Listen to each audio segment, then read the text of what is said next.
Hello everyone. हाँ, हम लोग ये यहाँ पर कुछ पढ़ रहे थे, इंट्रोडक्शन ऑफ एरर्स। एरर्स में हम लोगों ने देखा था कि दो टाइप के एरर होते हैं। सिस्टमेटिक एरर जो कि पर्टिकुलर कांस्टेंट टाइप का होता है, किसी एक नेचर का होता है, या तो +5 होता है या +2 होता है या फिर -2 होता है, -1% होता है। ठीक है, इस तरह से कुछ होता है, फिक्स होता है वो एक डिवाइस की वजह से होता है। तो वो जनरली अगर आप ऑब्जर्व करोगे तो आपको एरर दिख जाता है और आप उसे रिड्यूस कर सकते हो। रैंडम एरर जो है वो जनरली जो ऑब्जर्वर की वजह से आता है, नेचुरल इफेक्ट्स की वजह से आता है, फ्लक्चुएशंस की वजह से आता है। तो रैंडम एरर की एक रेंज दी जाती है कि रैंडम एरर जो है कुछ लेट से रेंडम एरर आपको बोला गया कि 5% रेंडम एरर इसमें हो सकता है, +-5 इस तरह बोला जाता है। इसका मतलब -5%, -4%, 0%, 1%, 5% के बीच में कुछ भी आपका आंसर आ सकता है। हालांकि एरर जो होता है छोटा अमाउंट होता है, बट फिर भी 5% is easy to understand, that's why मैंने लिखा। और ये मैंने बताया कि रेंडम एरर का जो क्वेश्चन आने की जो चांसेस है वो फ्रिक्वेंसी, और 95% ऑफ द टाइम्स हमें रेंडम एरर ही पूछी जाती है, और बहुत कम टाइम्स जो है हमें सिस्टमेटिक एरर पूछी जाती है। ठीक है, तो जनरली जो रैंडम एरर पे हमारा ज्यादा ध्यान रहेगा, क्योंकि उसकी मैथ थोड़ी अलग भी होती है। Systematic error is easy to solve, easy to understand, आराम से सब कोई अगर कुछ भी नेचुरल मैथमेटिक्स से करोगे तो अपने आप सिस्टमेटिक एरर के क्वेश्चन हो जाते हैं। अभी आपको थोड़ी देर बाद पता चलेगा। मैंने दोनों के डिफरेंसेस यहाँ पे बताए थे कि ये फिक्स होता है, सिस्टमेटिक वाला पॉजिटिव होता है या नेगेटिव होता है ना, और होता है इसके बीच में। ठीक है, या तो पॉजिटिव या नेगेटिव, यानी इसको रिमूव किया जा सकता है ऑब्जर्वेशन से। आप ऑब्जर्व करो, आपको पता चल जाता है कि फलानी एरर है, तो वो एरर को आप हटा दीजिए। ठीक है, माइनस कर दीजिए, आपका एरर हट जाता है डेटा में से। फिर एवरेजिंग से इससे कोई फायदा नहीं होता, क्योंकि हर बार मान लीजिए 2% का ही एरर है। एक मशीन है जो हमेशा, एक घड़ी है मान लीजिए जो कि 2 मिनट लेट बता रही है, हर बार 2 मिनट लेट, तो आप 10 बार भी ऑब्जर्व कर लोगे तो आपको हर बार 2 मिनट लेट बताएगी। तो जो एवरेज करोगे तो उससे आपका कुछ खास फायदा नहीं होगा। तो एवरेजिंग में इसमें फायदा नहीं होता। बट जबकि रैंडम एरर की बात करें तो ये वेरिएबल होता है कि कुछ एक लिमिट होती है इसकी, कि इतना पॉजिटिव इतना नेगेटिव, से कुछ भी हो सकता है, पॉजिटिव नेगेटिव कुछ भी हो सकता है। तो इसकी मैथमेटिक्स भी अलग है। इसे रिमूव जो है अपन कर नहीं सकते, बस इसे एवरेज कर सकते, एवरेज करके इसे मिनिमाइज किया जा सकता है एरर को। इसीलिए जब एक्सपेरिमेंट आपने कभी स्कूल में किए होंगे तो आप बहुत सारे एक्सपेरिमेंट करते हो 3-4 बार, और फिर जो आंसर आता है उसे एवरेज करते हो। Remember that averaging is for, ताकि रैंडम एरर को मिनिमाइज किया जा सकता है। ठीक है, ये मैंने एग्जाम में ज्यादा यूज होता है, ये कम यूज होता है, ऐसा बता दिया। फिर मैंने एक एग्जांपल लेके बताया कि आपके जो भी क्वांटिटी है वो इस तरह से होगी, एरर या तो पॉजिटिव होगा या नेगेटिव होगा, इस तरह से लिखा रहता है एरर। मैंने जैसे ये ई लिख दिया मैंने इस, बट रैंडम एरर का जो एग्जांपल होगा उसमें +- दोनों सिंबल होता है। ये उसको पहचानने का तरीका है, आराम से आप पहचान सकते हो कि जो आपका रैंडम एरर है या तो पॉजिटिव, रैंडम एरर दोनों होता है, पॉजिटिव नेगेटिव दोनों लगा होता है, बिकॉज वी डोंट नो कि ये कैसा है। तो फिर आपका जो क्वांटिटी का जो एक्सप्रेशन आता है, क्यू ओरिजिनल क्वांटिटी मान लीजिए ये है आपका, क्यू प्लस माइनस ई है, तो जो आपकी क्वांटिटी है वो क्यू नॉट माइनस ई से लेके क्यू नॉट प्लस ई के बीच में कुछ भी हो सकती। जो आपकी क्वांटिटी है, मेजर्ड क्वांटिटी, हम ऐसा एक रेंज बताते हैं, तो इसे बोलते हैं एरर रेंज। एरर रेंज मतलब आपका आंसर, जैसे आपने बोला कि मेरा किसी चीज को मैं रीड कर रहा हूँ 10, उसमें पता नहीं 1% के आसपास एरर आ सकती है। 1% हटा के मैं डेटा दे देता हूँ, 0.1 की मेरी एरर आ सकती है। तो मतलब मेरा डेटा कहां से कहां तक, 9.9 से लेके 10.1 के बीच में कुछ भी आ सकता है। अलग अलग टाइम ऑब्जर्व कर रहा हूं तो अलग अलग आता है। तो किसी भी एरर को रिप्रेजेंट करने का, ये रिप्रेजेंट करने का तरीका है, और ये उसका मतलब होता है। ठीक है, तो एक रेंज आपको यहाँ पर देखने को मिलती है।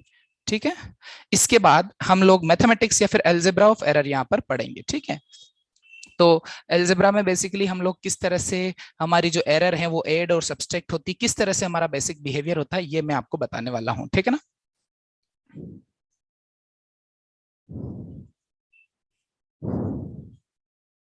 देखो, सिस्टमेटिक एरर का एल्जेब्रा एकदम सिंपल है, जैसे सिंपली मैथमेटिक्स होती है वैसे होती है। रैंडम एरर को अलग से मुझे बताना है, तो मैं रैंडम एरर यहाँ पर को लेकर चलता हूं, और आपको जैसे ही समय, मतलब हम लोग यहाँ पर अगले स्टेप में जाएंगे, तो मैं उसमें आपको जैसे रैंडम एरर की मैथमेटिक्स जैसे स्पेशल आएगी मैं आपको बता दूंगा कि भाई आपका जो है ये सिस्टमेटिक में ऐसा होता है, रैंडम में ऐसा होता है। ठीक है, तो एल्जेब्रा ऑफ एरर यहाँ पर हम शुरू कर रहे हैं। पहला जो पॉइंट है, ऑब्वियसली हम एडिशन लेंगे। लेट से मेरी एक क्वांटिटी है, लेट से मेरी क्वांटिटी Q1 है जो है A, और उसमें एरर है delta A.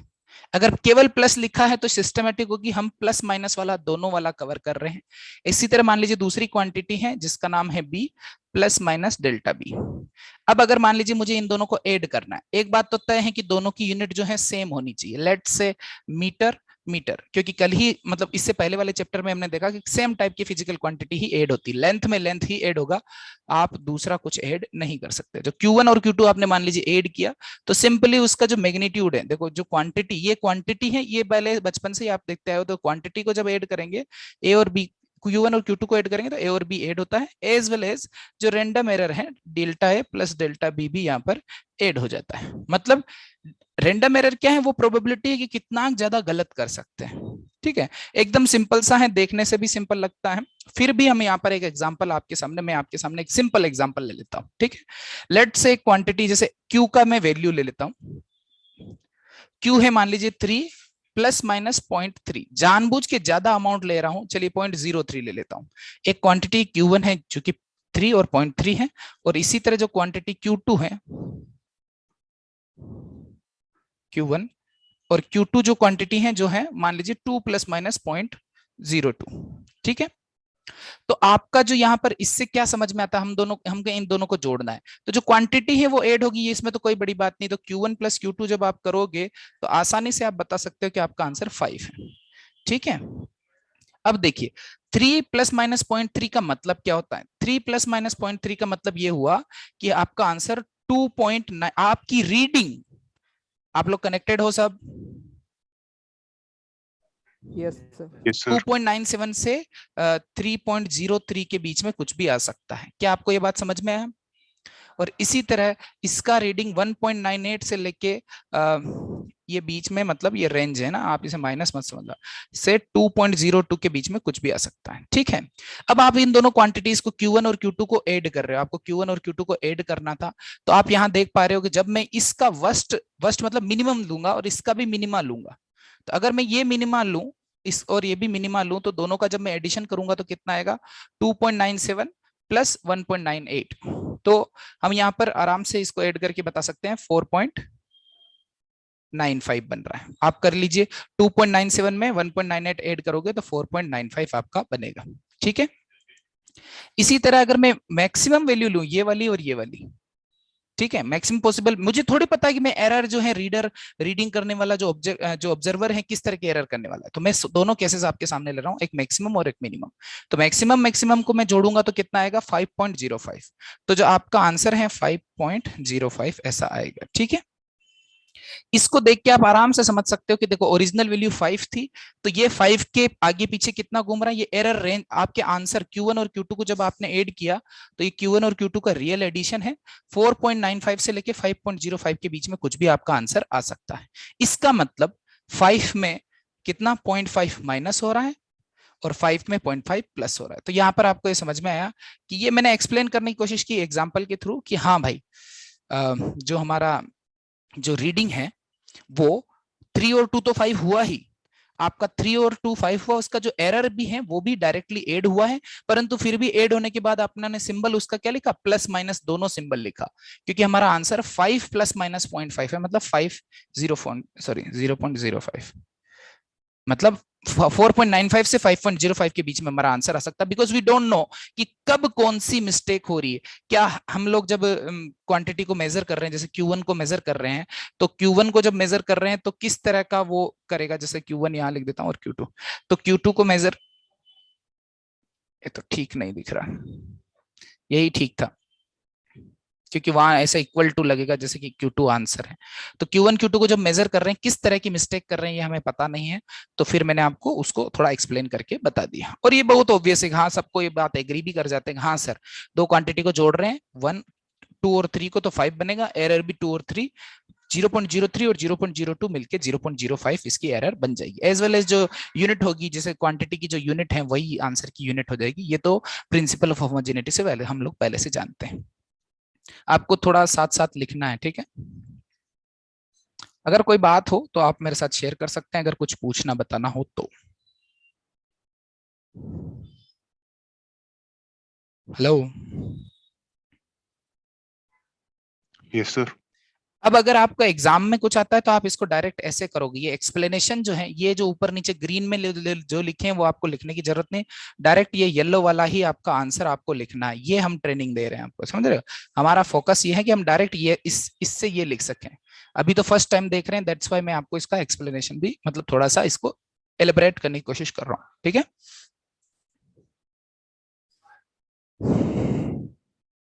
Is that fine? Yes sir. Yes sir. Yes sir. Copy कर लिया? Yes sir. वेट करें। चलिए, दूसरा जो है सबस्ट्रैक्शन है।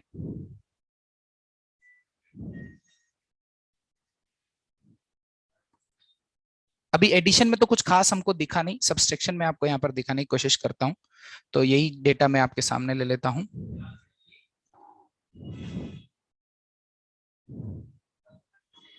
ये लीजिए, मान लीजिए Q1 था, Q2 था, हमें इसको करना था माइनस। तो Q1 में से Q2 माइनस करेंगे तो बहुत आसानी से, A में से B माइनस कर रहे हो तो क्वांटिटी तो माइनस होगी ही। This part is error. ये जो पार्ट है यहाँ जो लिखा है वो एरर है, रैंडम एरर, ठीक है? डेल्टा इसलिए लिखा है क्योंकि वो छोटा होता है। डी भी लिख सकते हैं, ठीक है? जब जरूरत पड़ेगी तो डी लिखेंगे। अभी मैं डेल्टा मतलब चेंज इन ए, मतलब एरर, एरर का सिंबल है। This is what? This is symbol of error. पहले हम लोगों ने शायद, इससे पहले हमने देखा भी है। तो अब जैसे मैंने दोनों क्वांटिटी मेरे को सब्सट्रैक्ट भी करनी है ना, तो जब मैं ए में से बी सब्सट्रैक्ट करूंगा तो ए माइनस बी हो जाएगा। और एरर की बात करें, डेल्टा ए और डेल्टा बी, तो वो एरर फिर भी ऐड होगी। एरर यहाँ पर डेल्टा ए और डेल्टा बी जो एरर है वो डायरेक्ट फिर भी ऐड होती हैं, और उसको ऐड करने के बाद प्लस माइनस लिखते हैं। Why? Because we don't know कि कौन सी एरर कब हो रही है, ठीक है? हमें पता नहीं कि कौन सी एरर कब हो रही है, इसलिए हम लोग दोनों को ऐसे प्लस करके ही लिखते हैं। मतलब एडिशन सब्सट्रैक्शन जब करते हैं तब भी एरर एड ही होती है। व्हाई? बिकॉज जब हो सकता है कि मैं क्वांटिटी ए को लिख रहा हूं, जैसे मैंने वापस वही एग्जांपल, पिछला वाला एग्जांपल ले लेता हूं कि let's say Q1 is 3 plus minus 0.03, मतलब रैंडम एरर, और Q2 जो है 2 प्लस माइनस 0.02। तो इसका मतलब क्या हुआ? हमारा जो ये Q1 है वो हो सकता है 2.97 से लेके 3.03 के बीच में, और इसका क्या मतलब हुआ? 1.98 से लेके 2.02 के बीच में आपका आंसर आ सकता है। अब जैसे मुझे इनको सब्सट्रैक्ट करना है, तो सब्सट्रैक्शन में क्वांटिटी सबसे 3 माइनस 2 तो 1 होता है, इसमें तो किसी को कोई शक नहीं होगा, ठीक है? तो क्वांटिटी 1 आने वाली है, ये तो आपको पता ही होना चाहिए कि क्वांटिटी 1 आने वाली है, और उसमें कुछ एरर भी आने वाली। अब मुद्दा ये आता है कि सर सब्सट्रैक्ट हम ऐसे एक्सप्लेनेशन डायरेक्ट अगर वैल्यू बताएं, जो आपको करना है, आपको क्या करना है? 3 माइनस 2 1, और ये दोनों एरर को फिर भी ऐड ही करना है। रैंडम एरर ऐड होती, बिकॉज वी डोंट नो कि ये वाला पॉजिटिव एरर कर रहा होगा तो ये भी positive error, positive minus positive तो कम हो जाएगा, बट अगर ये पॉजिटिव कर रहा होगा और ये केवल नेगेटिव एरर कर रहा होगा -0.02, तो पॉजिटिव माइनस नेगेटिव ऐड हो जाएगा। इसलिए हमें पता नहीं है तो हम सारी पॉसिबिलिटीज लिखते हैं। रैंडम एरर में क्या लिखते हैं? ऐसे रेंज लिखते हैं कि क्या क्या हो सकता है, ठीक है? आंसर हमें पहले ही पता ही आने वाला है। मैं आपको एक्सप्लेनेशन थोड़ा सा दे देता हूं। अब क्या कर रहा हूं मैं? इसके मैक्सिमम में से इसका अगर मैं मैक्सिमम माइनस करूं, इसके मैक्सिमम में से इसका मैक्सिमम माइनस करूं, तो देखिए क्या आता है। 2.97 माइनस 1.98 जब मैं करूंगा तो 2 माइनस 1 कितना हो जाएगा? 2 माइनस 1 हो जाएगा 1, ठीक है? और यहाँ पर जैसे मैं इसको 3.03 और 2 ये आ रहा है मेरा 1.01। अगर मैं मैक्सिमम में से मैक्सिमम माइनस करूं तो 1.01 आ रहा है। Is that fine? मिनिमम में से मिनिमम माइनस करूंगा तब भी आ रहा है 1.01, कोई दिक्कत? No no sir. सर। परंतु अगर मैं इसके मैक्सिमम में से इसका मिनिमम माइनस कर दूं तो इसके, सॉरी, हाँ ऐसा बोलता हूं उल्टा, पहले इजी वाला, पहले इसके मैक्सिमम में से इसका मिनिमम माइनस कर दूं तो 3.03 में से 1.98 अगर आप माइनस करोगे तो आपका आंसर, ये तो सेम ही आ रहा था 1.01, अगर चाहो तो 2 बार लिख लो। अगर इसका मैक्सिमम लूं इसका मिनिमम लूं तो आंसर आएगा 3.03, ये आ रहा है 1.05। Can you see that? और अगर मैं इसका मिनिमम ले लूं और इसका मैक्सिमम ले लूं तो आंसर आएगा 0.95। Can you see that? तो हमारा तो रेंज ये हुआ ना, वर्स्ट केस से बेस्ट केस के बीच में, समझे क्या? ये तो बीच में है ना, ये तो वैसे ही कवर हो जाएगा। तो फिर हमारा आंसर कहां से कहां, एरर रेंज क्या आया? ये बीच वाला तो लिखने की जरूरत ही नहीं, वो तो कवर है ही। तो हमारा आंसर 0.95 से 1.05 के बीच में आ सकता है। बोलो हाँ कि ना? हाँ सर। तो इसका मतलब 0.95 को कैसे लिखूंगा, 1 प्लस माइनस पॉइंट, सॉरी 0.95 को लिखूंगा 1 माइनस 0.05, और इसको लिखूंगा 1 प्लस 0.05। तो आपको पता चल गया कि आंसर 1 प्लस माइनस 0.05 आएगा। ये एक्सप्लेनेशन है, पर आपको करना क्या है, आपको समझ में आ गया मैंने क्या किया।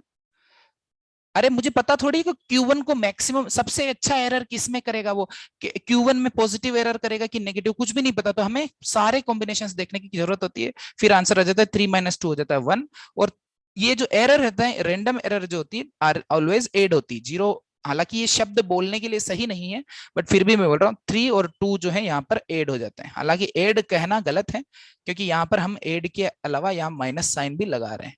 मतलब वर्स्ट केस सिनारियो आपका यहाँ पर कवर होता है, बस एरर जो है एडअप हो जाती। इजी शब्दों में बोलने के लिए बोल रहा हूँ, एरर एड हो जाती और बाद में साइन प्लस माइनस दोनों लगाते हैं। ठीक है, रेंडम एरर का ये रूल है। Is that fine? Yes sir. Yes sir. और जहां तक की बात रही सिस्टमेटिक एरर की, अगर यही सिस्टमेटिक एरर होता तो वो ऐड करने पे ऐड होता, सब्सट्रैक्ट करने पे सब्सट्रैक्ट होता, क्योंकि वो फिक्स है, वो जैसा लिखा है वही है, उसमें कुछ और प्रोबेबिलिटी नहीं है। तो अगर यहाँ सिस्टमेटिक एरर होता, जैसे इधर मान लीजिए 0.03 होता और इधर 0.02 होता, माइनस करते तो आंसर 0.01 आ जाता, क्योंकि वो फिक्स है, वो जैसा है वैसा ही है। ये जैसा है वैसा है नहीं, इसमें प्लस माइनस लगाने का मतलब ये रेंज है। आई बात समझ में?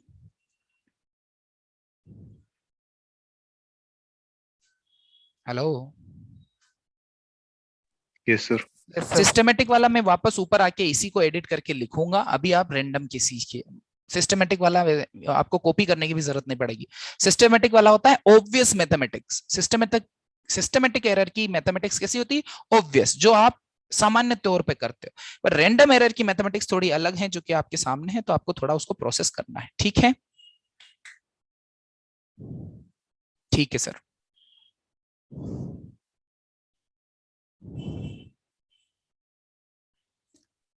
स्क्रॉल कर दूं नीचे, हो गया कॉपी? Yes sir. ठीक है।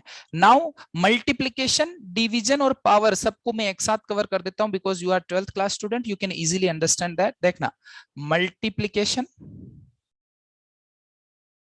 डिवीजन, पावर, सब एक साथ मैं यहां पर कवर कर रहा हूं। कैसे? ओरिजिनल क्वांटिटी में वैसे ही ले लेता हूं। ये वापस ऊपर जाके इसी को कॉपी कर लेते हैं, यही मेरा ओरिजिनल क्वांटिटी है, बट मुझे इस बार इनको ऐड नहीं करना। मुझे क्या करना है साहब? ऐसा कुछ सीखना है जिससे सब कुछ एक साथ कवर हो जाए। ठीक है, तो मल्टीप्लिकेशन डिवीजन सबको एक साथ करने के लिए मैं पावर समझा देता हूं। मान लीजिए मैं तीसरी क्वांटिटी Q3 डेवलप कर रहा हूं, जो कि Q1 rest to power n और Q2 rest to power m है। तो अब देखिए, बहुत आसानी से आप समझ सकते हो, अगर n और m 1 1 होते तो Q1 इंटू Q2 प्रोडक्ट हो जाता। बोलो हाँ कि ना? दिख रहा है सबको? हेलो? Yes sir. कैसे हाँ नहीं बोल पा रहे हो बे तुम? और इसी तरह मान लीजिए n की वैल्यू 1 होती, m की वैल्यू 1 होती, तो प्रोडक्ट दिख रहा है सबको, 1 1 मल्टीप्लाई कर रहे हैं। अगर Q2 की वैल्यू -1 होती, तो आप समझ पा रहे हो कि ये डिवीजन वाला भी कवर हो गया। बोलो हाँ कि ना? और अगर 1 नहीं है, 1 नहीं है, इसकी पावर 2 है, इसकी पावर 3 है, तो हमारा जो पावर है वो भी कवर हो रहा है। मतलब मैं जानबूझ के एक सिंपल वाला, सिंपल नहीं, क्या कहते हैं, जनरल फॉर्मूला आपको बता रहा हूं, जिससे मल्टीप्लिकेशन, डिवीजन, पावर सब एक साथ सोल्व हो जाएंगे। ओके? Yes sir. ठीक है साहब। तो अगर आपकी मान लीजिए इस तरह से कुछ क्वांटिटी है, तो आ, ऐसा करते हैं, इस बार सिंबल Q1 Q2 नहीं लेते, क्योंकि डिफरेंशिएशन में तुम्हें पसंद नहीं आएगा। इनका नाम मैं ले लेता हूं P Q, P Q R। कोई फर्क नहीं पड़ता, Q1 Q2 भी सेम ही सेंस देते थे, बट PQR से क्या है, डिफरेंशिएशन करते समय मुझे अच्छा लगेगा, आपको भी अच्छा लगेगा। ठीक है, तो दिस इज द थिंग, आपको इस तरह से कुछ एक्सप्रेस करना है। अब अगर मान लीजिए मुझे इसको सोल्व करना है, तो इसको सोल्व करने का तरीका है take ln and differentiate. Take ln मतलब log बेस e, याद है ना? ln मतलब ln x का मतलब क्या होता है? log x base e। ठीक है, ln जानते हो ना आप? Yes, sir. ठीक है, तो इसका Yes, sir. इसका सॉल्यूशन है, फिक्स सॉल्यूशन है, टेक ln एंड डिफरेंशिएशन। तो सबसे पहले तो मैं ln ले लेता हूं, देखें ln समझ में आता है क्या अपने को। तो ln r is to ln p raise to power n into q raise to power m। मैंने रैंडम पावर ली है, कोई फिक्स पावर नहीं ले रहा हूं, कोई भी पावर चलेगी, जैसा आपके क्वेश्चन में है वो पावर रखिए, सबका आंसर एक साथ सोल्व करने की कोशिश कर रहे हैं। और यू कैन इजीली से कि ये जो है a डॉट b है, तो log a इंटू बी बराबर log a plus log b हो जाता है, हाँ कि ना। ln p raise to power n plus ln q raise to power m। किसी को इस बात से दिक्कत है कि सर ये कैसे लिख दिया? अगर दिक्कत हो तो इधर मैं log का फॉर्मूला भी लगा देता हूं, याद दिला देता हूं। log a into B is log a plus log b, ठीक है। ln is nothing but a special log with base e। ln कुछ स्पेशल, एक स्पेशलिटी है कि बेस उसका e होता है, 10 नहीं होता, 5 नहीं होता, 15 नहीं होता, e होता है, एक स्पेशल नंबर है e, है ना। Okay Yes, sir. Okay, Yes, sir. Copy कर रहे हो आप? यहाँ पर जगह छोड़ना यहाँ एग्जाम्पल के लिए, है ना, आपको पता ही मैं यहाँ एग्जाम्पल कराऊंगा ताकि बाजू बाजू में दिखे। एग्जाम्पल भी वही लूंगा जानबूझ के, p ले लेता हूं 3 plus minus 0.3 0.03, q 2 plus minus 0.02, ठीक है। इधर एग्जाम्पल चलेगा ताकि आप यहाँ पर कुछ लिख ना दो, ठीक है।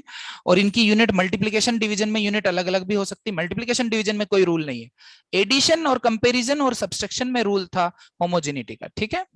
तो ये भी आपको समझ में आ गया कि पावर आगे आ जाती है, log का रूल है कि पावर किधर आ जाती है, आगे। तो n ln p m ln q equals to ln r।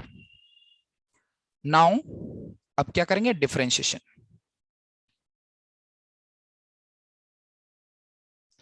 With respect to, किसी की भी रेस्पेक्ट में कर दीजिए आप, आपको जो पसंद आए, जैसे लेट से टाइम के रेस्पेक्ट में कर देते, अगर आप कोई भी वेरिएबल के रेस्पेक्ट में कर दीजिए, कोई फर्क नहीं पड़ता। तो मैं एक बात और याद दिला देता हूं, ln x का डिफरेंशिएशन क्या होता है, d by D x of ln x जो होता है बच्चों, होता है 1 by x dx by dx, ठीक है। और अगर यहाँ पर d बाई डी टी होता तो dx बाई डी टी बन जाता है ना। ln x का डिफरेंशिएशन तो 1 बाई एक्स होता है, बट बाद में अपने को जो वेरिएबल अंदर वाला वेरिएबल है x, इसका भी डिफरेंशिएशन करना होता है dx बाई dt, क्योंकि t के रेस्पेक्ट में कर रहे हैं, ठीक है ना। ये बेसिक डिफरेंशिएशन है, ये भी अगर आपको याद नहीं हो तो इसलिए मैंने ऊपर लिखा दिया, ठीक है। लीजिए, तो डिफरेंशिएशन के लिए तैयार? Yes, sir. निश्चिंत Yes, sir. रहिए, एक अच्छा फॉर्मूला बनने वाला है आपके सामने। r का डिफरेंस, ln r का differentiation 1 by r dr by, let's say अपन ने t के रेस्पेक्ट में किया dr बाई dt। ये कोएफिशिएंट है, कोएफिशिएंट आगे रह जाता है, p का हो जाता है 1 बाई p, बोलो dp बाई dt। समझ में आ रही बात?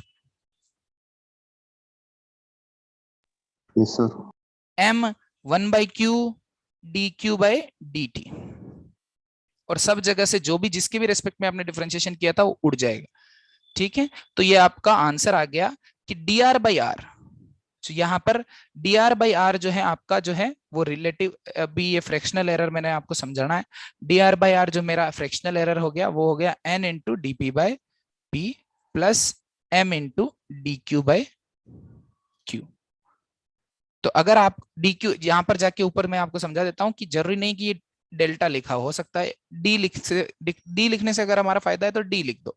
अगर एरर छोटी होती, चूंकि हमेशा होती है एरर, जो कि छोटी होती है, तो ये चीज हम कर सकते हैं, इससे आपका आंसर आ जाता है। ये आपका फॉर्मूला बन गया कि अगर आपका कोई चीज मल्टीप्लाइड, डिवाइड या पावर में हो, तो आपका सिंपल सा रूल है कि आप क्या करो, जो पावर है, जो यहाँ पर पावर है, वो पावर आपका आगे आ जाएगा, और p में जो एरर है डिवाइडेड बाय p पूरी क्वांटिटी, और q का पावर जो m है ये भी आगे आ गया, और q में जो एरर है डिवाइडेड बाय q का पूरा क्वांटिटी। इस तरह से आपको जो है एरर मिल जाएगा। क्या मिल जाएगा? r में एरर, आपका ये r आंसर का एरर है। आंसर में एरर कितना है? dr, आंसर कितना है? r, ठीक है। तो आपको आंसर का रिलेटिव या फिर फ्रैक्शनल एरर या रिलेटिव एरर यहाँ पर आपको मिल जाएगा, ठीक है। तो नेक्स्ट चीज यहाँ पर मैं एरर के टाइप, एरर के एक्सप्रेशन के टाइप मेरे को बताने हैं आपको, ठीक है। Is that fine? Yes, sir. Yes, sir. ये लीजिए, ठीक है। एक एग्जांपल जल्दी से मैं आपके सामने एग्जांपल कर देता हूं। लेट से आप बताइए पी और क्यू पे क्या क्या पावर लगाऊं, तुम बोलोगे जो पावर लगा दूंगा। छोटी मोटी बताना, ज्यादा बड़ी मत बताना, मल्टीप्लाई नहीं होगा फिर तुमसे। बताओ। 2 and 3. 2 and 3, ठीक है। P raise to power 2, Q raise to power 3 करना है, R में एरर निकालनी है, तो ये पूरा मेथड करने की जरूरत नहीं है, आपको बेसिक याद होना चाहिए। dr बाई आर, R में एरर डिवाइड, इसको बोलते हैं फ्रैक्शनल एरर इन R। अभी बताऊंगा मैं आपको फ्रैक्शनल एरर इन R, और जो कि हो जाएगा 2 into fractional error in P और 3 into fractional error in Q। Simple. As well as one more thing, अगर रेंडम एरर है ना यहाँ पर, तो रेंडम एरर हमेशा ऐड होती है, भले ही यहाँ पर पावर कुछ भी, अगर पावर माइनस भी होगी तब भी हम इन्हें ऐड ही करेंगे। अभी मैं आपको बताता हूँ, एक नए एग्जांपल से बता दूंगा। तो dr बाई आर आपका कितना आ गया यहाँ पर, 2 into DP by P, DP by ये पी है 0.03 डिवाइडेड बाई 3। समझे क्या? और ये प्लस माइनस है ना, एरर कौन सी वाली, प्लस माइनस, तो प्लस माइनस। इसमें 3 में भी प्लस माइनस, डीक्यू कैसा है, प्लस माइनस दोनों, रेंडम एरर है। अभी हम पूरा मैथमेटिक्स रेंडम वाला ही कर रहे हैं, सिस्टमेटिक वाला एरर बहुत इजी है, ठीक है। तो आपको इसकी मैथमेटिक्स आराम से दिख रही है। 0.03 डिवाइडेड बाई 3 हो जाएगा 0.01 इंटू 2.02, ये भी 0.01 इंटू 3.0। आपको ये 0.05 दिख रहा है कि नहीं दिख रहा, और वो भी प्लस माइनस दोनों साइन के साथ। समझे? पूरा इस तरह से हर एक स्टेप लिखने की आवश्यकता नहीं है, अनलेस बहुत कठिन या बहुत स्पेशल सवाल नहीं हो। आपको प्रैक्टिस के साथ पता चल जाएगा कि कौन सा सवाल बहुत, कौन सा क्वेश्चन काफी ट्रिकी है या फिर बहुत लेंदी है। आप धीरे धीरे समझोगे। अभी आप ये समझो कि आपको ये आंसर 0.05, ये देखिए आर में ये फ्रैक्शनल एरर है, और अगर आपको, और यहाँ पर साइड में मैं आर की वैल्यू भी बता देता हूं, अगर आपको ये मल्टीप्लाई करना है तो आर की मैंने फ्रैक्शनल एरर बता दी, आर की वैल्यू भी मैं ऐसे साइड में बता सकता हूँ। आर की वैल्यू क्या आएगी, 3 का करना है स्क्वायर, तो 3 स्क्वायर, या फिर ऐसे मैं ले आता हूं, उड़ा के ले आता हूं और यहां पर, और बताता हूं आर का अगर रियल वैल्यू, केवल सिंपल वैल्यू, एरर हम कैलकुलेट कर चुके हैं, आर का वैल्यू बताना है तो पी स्क्वायर, पी कितना है 3 स्क्वायर, एरर को आप वैल्यू बस रखिए, और क्यू, क्यू क्यूब 2 क्यूब, तो 9 इंटू 8 है ना, तो 72। तो यहां पर dr बाई 72 आपका कितना हो जाएगा, प्लस माइनस 0.05। तो अगर आपको ये सिंपल एरर चाहिए, जिसे हम अभी थोड़ी देर बाद बोलेंगे एब्सोल्यूट एरर, क्या बोलेंगे इसे, एब्सोल्यूट एरर, तो वो आ जाती है 72 इंटू 0.05। Okay, 0.05 into 72। अब आपको मल्टीप्लाई करना आता है तो मल्टीप्लाई कर लीजिए, आपको एग्जैक्ट आंसर मिल जाएगा। तो कभी कभी आपको ऐसे फ्रैक्शनल एरर पूछी जाती है, कभी कभी आपको ऐसे फाइनल एरर पूछी जाती है, डीआर पूछा जाता है। कभी क्या पूछा जाता है, dr बाई आर, क्या पूछा जाता है,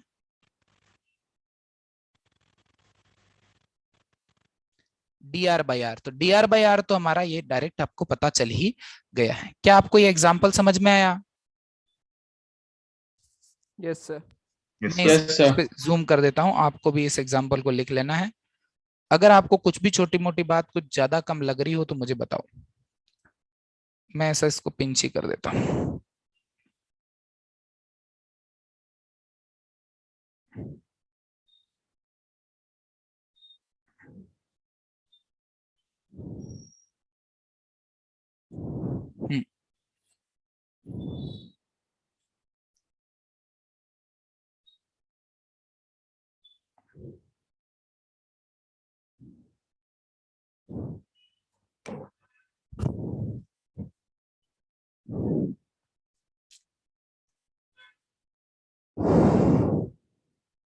डन? yes, sir. ये देखो प्लीज ध्यान दीजिए, ये चीज आप बचपन से सीखे हुए हो कि कैसे वैल्यू कितनी निकालनी, तो पी स्क्वायर करना तो 3 स्क्वायर, क्यू क्यूब करना तो 2 क्यूब, तो मल्टीप्लाई किया, ये वैल्यू आप बचपन से निकालना जानते हो। प्लीज इसके चक्कर में ये मत बोल देना कि सर 72 कहां से आया, हमको तो समझ में नहीं आया। एरर निकालना हमने अभी अभी सीखा कि इस तरह से एरर होती है, जो जो पावर होती है ये 2 है, ये पावर आगे आ गई, और DP by P into 3 into D Q by Q. ठीक है, आपका सिंपल सा आंसर आ जाएगा यहाँ पे, ठीक है। अब मुद्दा ये है, समझने की बात ये है, नेक्स्ट क्वेश्चन जो मैं आपके सामने करा रहा हूं, रेडी? Yes, sir. सबने कॉपी कर लिया था पिछला वाला, आपको अभी ये वाला सोल्व करके बताना है। What would happen if I put this power -3? अब मुझे ये बताइए, अगर Q की पावर -3 होता तो क्या होता? इस तरह का सवाल है, ठीक है?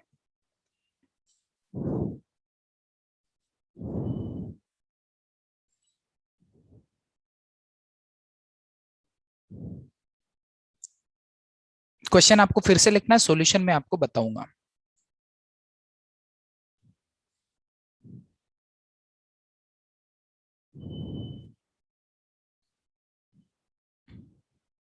आपको ये लिखना है, ठीक है?